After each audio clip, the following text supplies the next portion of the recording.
So just down this path, there's possibly a reishi mushroom that I passed by on my way to get to the chicken of the woods last week.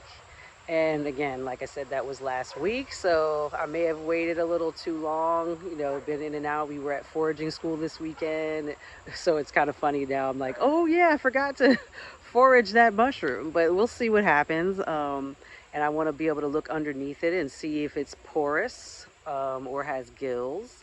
Because that's one of the things that stood out to me at foraging school about there being less opportunity for unhappy mistakes with mushrooms when dealing with the porous varieties as opposed to the gilled, because there's more poisonous mushrooms in the gilled family. But still, we always have to be careful and make sure we're identifying correctly. But I'm going to go down here and check it out. It's also a little later in the day today, so I don't know how many golfers will already be out. I was hoping to get out earlier, but you go when you can go, and that's part of the point of people's medicine. Wise woman tradition is working, you're not putting added stress into the situation. You are actually, you can create habits and have things that you do consistently. At the same time, you also have to be able to work with what is going on and be present in that moment. And so that's what we're doing today, going down this path and seeing what's up. And somebody's on their way this way, so I'm going to wrap it up and head over there. Okay, so this is what I meant about, maybe this is the perfect time, because there's golfers over there right now, and their carts are actually right next to where I need to go to check on this mushroom. And it looks like we did get here in perfect time, because they are headed off from this hole right now and heading to the next one. So I'll be able to, just gonna sit here and hang out for a little while, because right where their carts are over there, right over there is a little bridge, and there's water underneath. And right on that, kind of bank right there, there's that mushroom. So I'm gonna see what condition it's in after it's been about a week. So, and I don't know how long it'd been there before I saw it.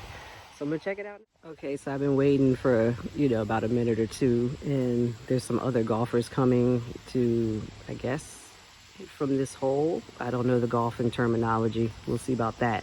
But hoping they don't park right next to where I want to go again. Let's see. Nope, he kept going. So maybe now is a good time to check it out. I was going to look around. There's a lot of sweet gum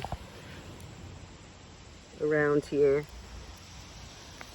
past the point that I would want to use it for a tincture and make a tincture with it, but lots of those trees around. So let's go check it out and see if I can get over here. Too long.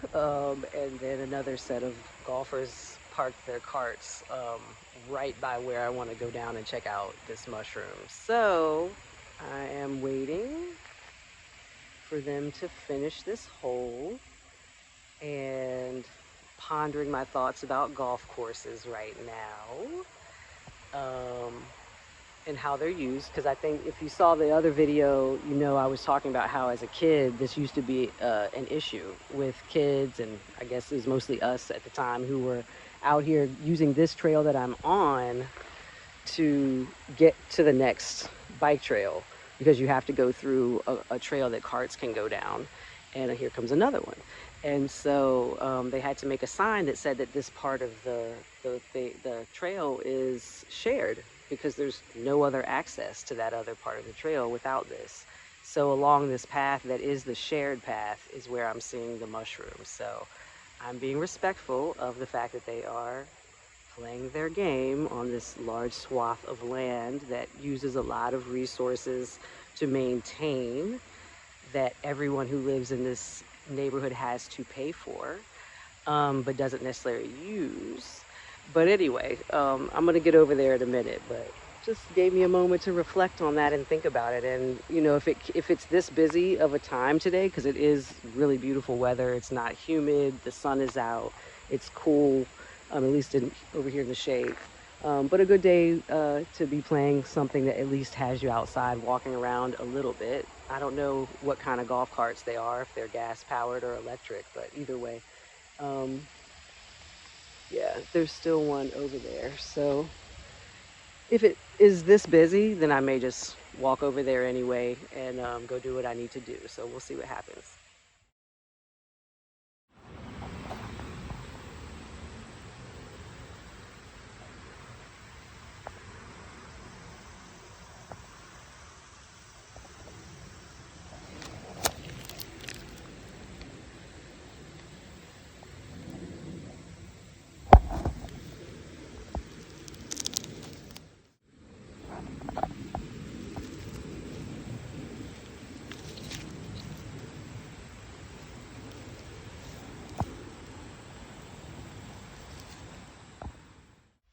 Well, looks like it definitely was past its prime.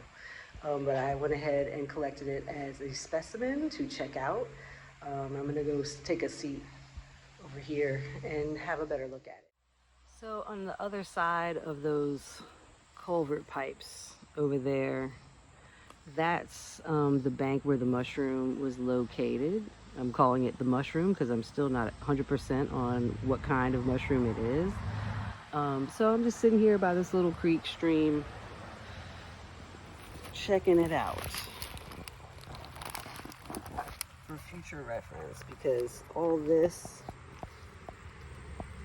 you know,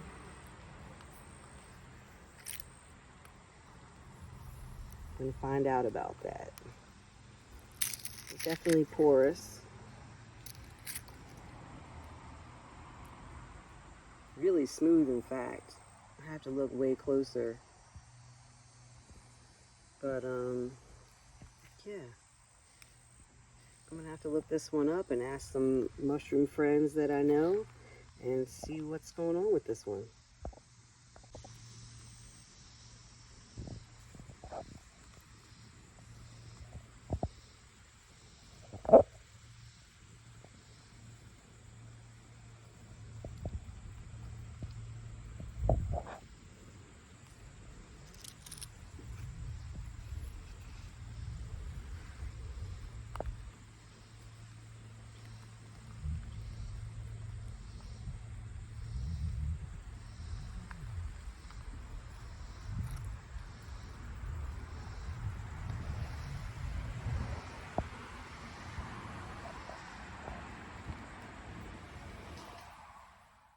That's about all I can say about it for now, because I have no idea what kind of mushroom this is, but I'm definitely going to be asking around and looking some things up, and I'm glad that I came back to check it out. I did have a feeling that it had been a little too long for it to be in the same condition that it had been in the other day, but maybe from those images too, we can try to identify what mushroom it is so we can say its name. And beyond that, it's always, that's the thing about foraging, plant walks. It gets you out there and you get to enjoy whatever environment you are and look at it in a different way, because are you looking down, and when you look down, what are you seeing? Are you looking around you on the trees that have fallen? And now I'm learning how mushrooms can be an indication of a tree that is rotting that you might not notice is rotting without them. So that's another thing I think is cool, especially to take back with me to the land as we're walking around there and looking at trees and seeing what condition they're in, so that we can be prepared and know that for whether we're building or whether we're harvesting firewood, that kind of thing. So yeah, all in all, it's great. I'm glad I get to take this walk. Like I said, our sojourn in suburbia continues, so we will see you again soon. I forgot to mention, so I also brought this bag with me today. It's always a good idea to keep something on you that, you know, when you find things that you want to collect, that you have somewhere to put them. So I didn't bring a backpack today. I brought this bag. So I'm going to put this in there and be on my way.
I'll be back.